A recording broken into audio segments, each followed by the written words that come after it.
What's up, comic book community? Joe here, bringing you another episode of 360 Comics, and we are back with the 5th installment of the best collection that I've ever purchased. This one is all going to be miscellaneous Marvel stuff, not the stuff that we've seen already, not the Spider-Man, not the Avengers, but a bunch of miscellaneous first appearances and other keys, and of course, we've got my main man Robert here as our special guest. Let's get into it. As I mentioned in the last video, we don't have any giveaways right now because we just picked winners for the last two, but stay tuned because next week we'll be announcing a whole new set of giveaways. Make sure you subscribe to the channel and follow over on Instagram for more information about that. Also, on Instagram, this Sunday, I'll be doing a claim sale at 5 p.m. Usually I do them on Fridays, but come hang out on Sunday and get some great deals. A lot of these books will be available. Let's get into the keys that I found in this collection. First up, we've got Journey into Mystery number 78. This is a super cool one because it features a prototype version of Doctor Strange known as the Sorcerer. This is pre-Doctor Strange, I think about a year or two before, and they did this a lot back in this time period. They were making prototype characters, and then once, Stan Lee really kicked off the Marvel universe with the Fantastic Four, he started using a lot of these prototype characters in those new stories. Let's get into the next book. And by the way, there will be another prototype later in this video. Strange Tales number 76 right there. It's okay. You said 96. It's okay. We all make mistakes, right, Robert? Give me 5. Awesome. Strange Tales number 96. This is the first appearance of Dragoon, and this is, again, this is a really early, I guess this might even be Atlas. I'm not sure if this was before they changed the name, but, we got a 10-cent book right here from the very early days of Marvel or late Atlas days. Any of this stuff has a lot of value due to, the Kirby goodness, the Ditko goodness, and, of course, the Stan Lee writing. Next to Strange Tales, which number?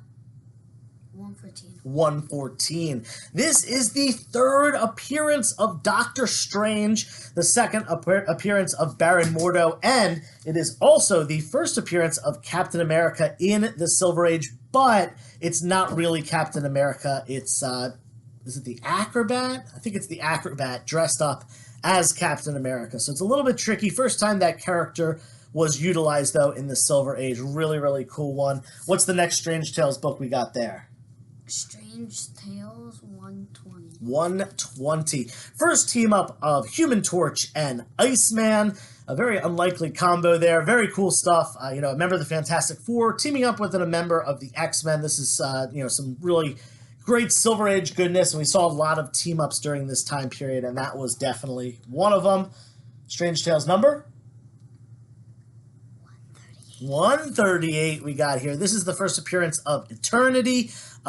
This is during the Nick Fury part of the Strange Tales when he was the focus character, and it's got a great cover. Who did this? Is this I don't think this is a Kirby cover, and this was before Buscema. I'm not sure who that is, actually. Strange Tales 140. Excellent, but this one, I definitely know who this one did. This is one of the last Ditko. I think this might actually be last Ditko on the title. Strange Tales number 146. It's the second appearance and first cover appearance of Eternity, and you can't go wrong with Steve Ditko artwork. Beautiful stuff right there when his stuff was getting kind of trippy. The Legends of the Monsters 28. Excellent. So this is Legion of Monsters. This is actually called Marvel Premiere. See how it says Marvel Premiere up here? Yeah.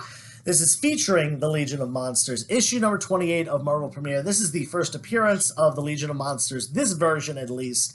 And this is the version that we think of. A lot of people speculating on this for the MCU. We've seen Werewolf by Night as well as Man-Thing in the MCU already.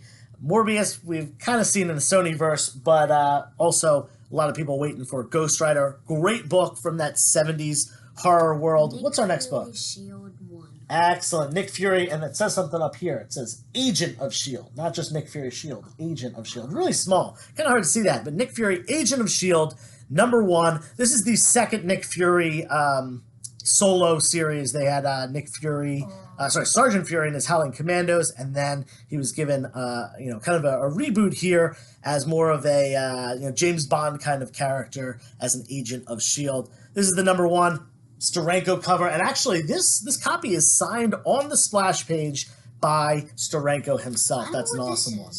What is this? Okay, this is a tricky one. This one, I know a lot of people that know a lot about comics that mess up the title of this one.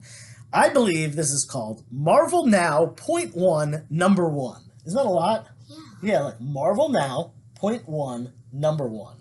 It's kind of crazy, but this is the first appearance of Kamala Khan, Miss Marvel, and as you can see by the bottom and up here, it is blue. That means it is the second printing. The second printing of this book is actually more valuable and much harder to find than the first printing of this book.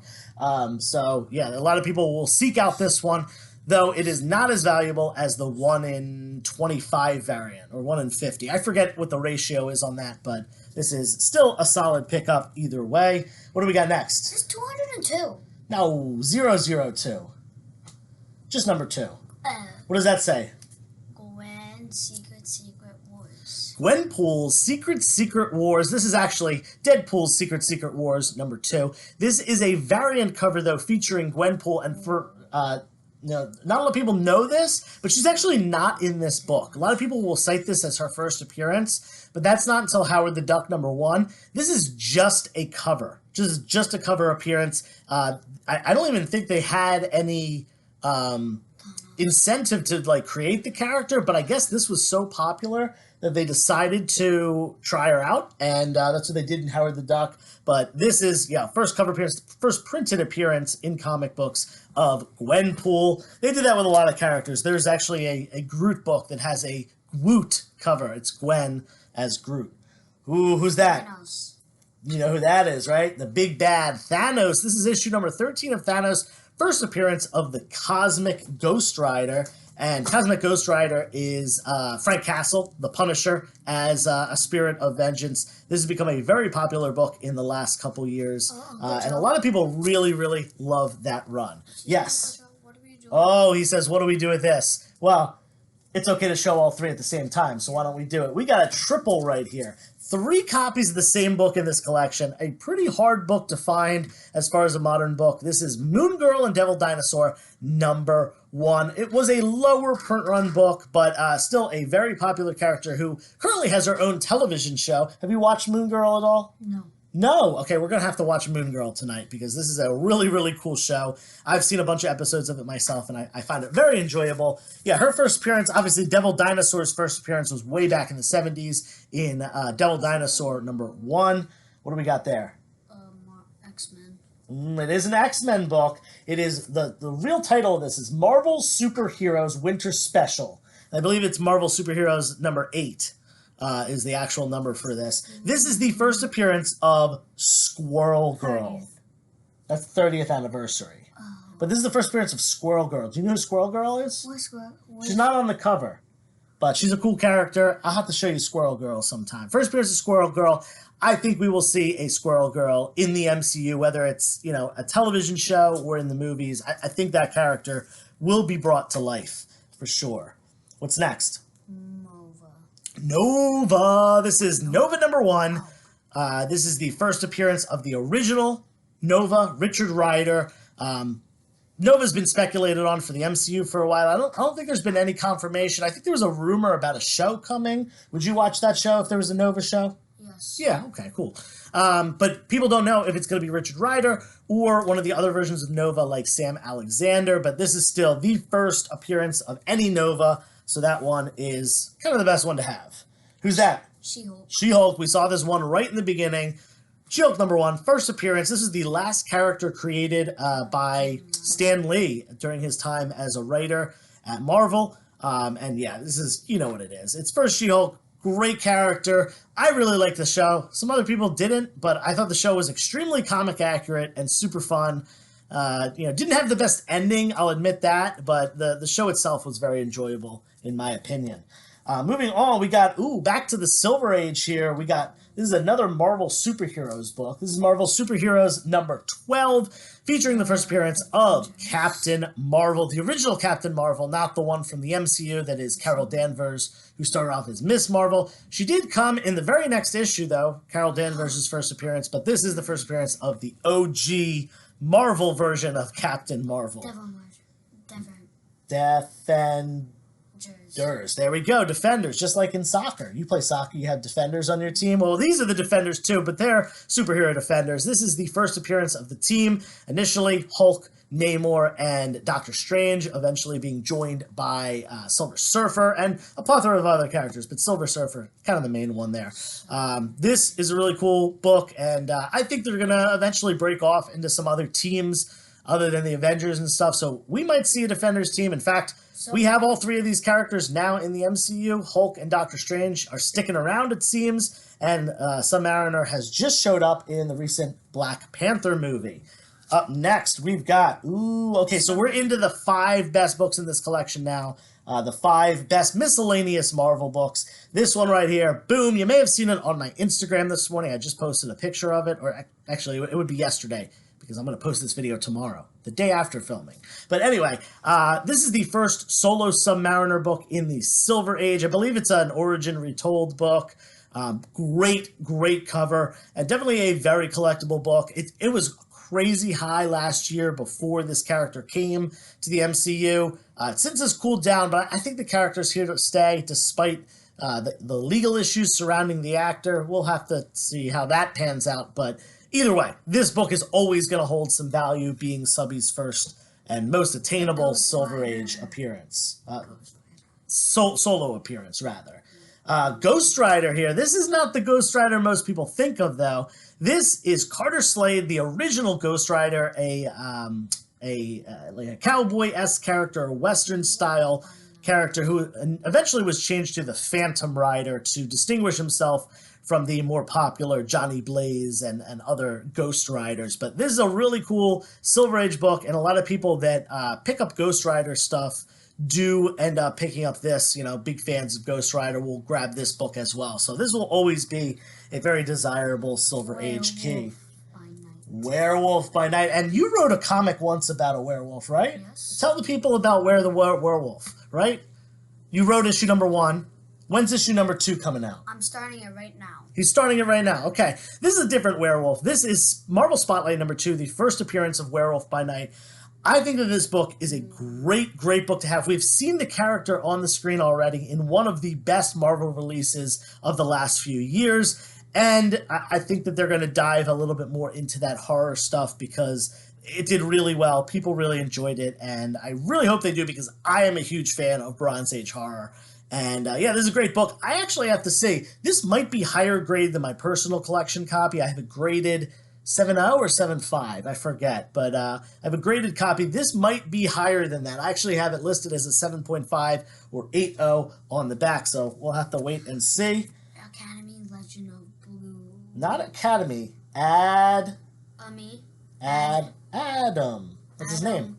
Legend of the Blue Marvel. Excellent. Adam, Legend of the Blue Marvel. I like how you read the words Legend of the Blue Marvel. That's pretty hard right there. Legend? That's kind of a tough word. Adam, Legend of the Blue Marvel, number 1. This is the second time that I've gotten this book in a collection in the last year, and I'm very happy about that because it is a very scarce and pricey modern age book.